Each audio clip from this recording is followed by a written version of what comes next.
Good day or good evening, everyone. I want to welcome you here as I go over a brief tour of a cathedral I've constructed in Minecraft. We're taking a look right now at the view of the setting sun behind the church, and I really like this view because you can see the wonderful colors in the sky, but also a large view of the full shape of the church from above. Let's go ahead and start the tour. I've just been put in creative mode to take a little flight. The whole thing was built in survival mode. It took me about a week of way too much free time, and you'll see all the things that are there. You'll see some nice columns there in that second level, as well as the arches and the tall glass windows. Going in behind the farm, we can see the stained glass windows of the upper and lower levels, and the north end of the cathedral. I really enjoyed the idea of building a rounded end to the church. And as we pass around now, we're coming on the side closest to the castle, getting to see all the different stained glass windows, and the arms you see reaching out are called the transepts. The long part is called the nave, and the far end of the chancel. Up top you can see a zombie who is currently burning away to ash as we go on to the inside and the next step of our tour. Here we are in the north, access the entryway, and we're going to head on to the nave and really start this tour out well. I've just been taken out of creative mode so that you can see the rest of everything else the way it was meant to be. Walking down, we can look at the wonderful high arches of the nave. To the left and the right, there are the aisles behind the columns. They also have smaller barrel vaults. To the right, you can see the setting moon window, and on the left, we have the rising sun. Up ahead is the bay window that includes the picture of the Triforce. Behind us, that is the chancel. That'll be the place where you have the altar and the pulpit. You'd also have an area called the choir in a real cathedral. That'll be the place where the choir sat. We can look at the rather difficult to make arches up above. That's kind of my view at the moment. Let's go ahead and stand at the lectern for a moment. And there I am, with a sword. Heading on down past the chancel, we're going to take a look at the stained glass windows. This side represents the rising and setting of the moon. Behind us is an exact mirror to the sun. On this side, we have the Four Seasons windows, seen in both transepts: winter, spring with the flowers, and summer, yay, and fall. As I said, these are exact copies on the other side, so I didn't bother taking the over to show you.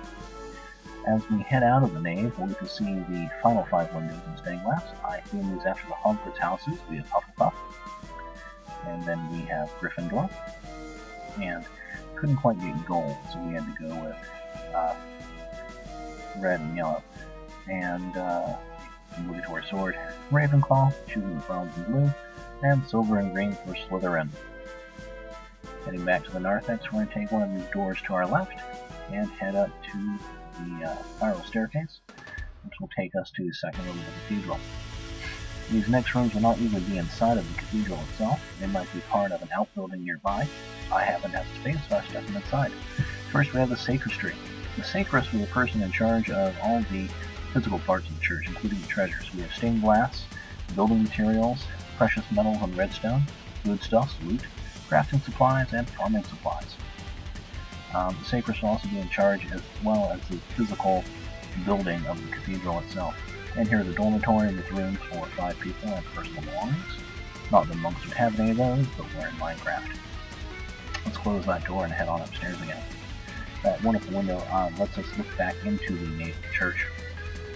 Heading up these stairs, we're going to come to a opening that is more a maintenance piece than anything. We have access on called the clustery. The clustery was literally the clear story through the windows above us that would lighten the church from above. Right now, we're under the lower end of the roof. This is the maintenance hall. But real Gothic cathedrals would have these as well. I'm going to take a slightly hidden ladder. You can see it over there on the far side. We have one just like it beside us. I'm going to go up to the clustery level proper. You can look at the sword stained glass window, but also these closer ones here. And you see the slight gap at the top of the arches. That was unintentional, but it's unavoidable with the shape of stained glass. So here we have access to the lower roof, which is really nice looking at because we can actually get a view of the lit up windows that are arranged on this end of the colors of the spectrum. Back on the left we have fire on the sun side of the church, and back on the moon side they're meant to represent something closer to water. Up here first, we just passed by the bell. We'll come back to that in a minute. We're currently walking on the south transept, heading back to that south. These are actual solid gold blocks. I've been told the waste of film, that is a good reserve for later days. Walking toward the top of the west wing, you can see the arched roof. That making curves in Minecraft is difficult. I had a bit of a fun time doing this, and it worked out fairly well. You can see the two towers beyond us on the front end, and now I have to hop down onto the lower roof. Looking back briefly into the nave, I told you there were more watery windows on the north end, that north transept. Let's head back inside. I cut away now back to the cluster level, just to save you guys some walking and some time. Heading up the spiral staircase, we're going to head up to the top of the left tower.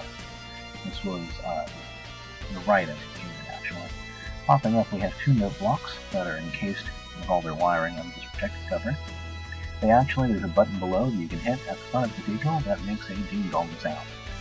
Not quite bells, but we're working on it. Here we are at the roof between the two towers, and if we head up this ladder, we can get a view from the top of what would be the left tower as we're looking at first. So now the tower on our right. It is higher than the castle on the hill, higher than my raised causeway. Chance to look at the ground below, and I've not tried it, but I strongly feel that if you were to fall from this height, you would most likely die in survival mode. I was careful, I used scaffolding, I didn't fall. Let's head inside the tower. You can see the really big windows. I really like having these circular windows in the tower. That brown dirt is a remnant of the scaffolding. And here we go down to the crypt. It says a danger there. This actually is dark enough that monsters will spawn in.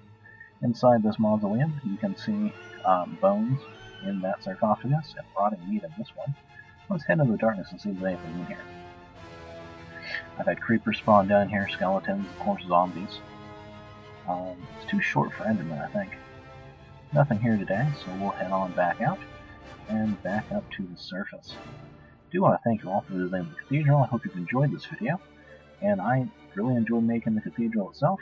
I'd like to say goodbye to Wolfie, and I'll let you guys go and have a wonderful day. Thank you.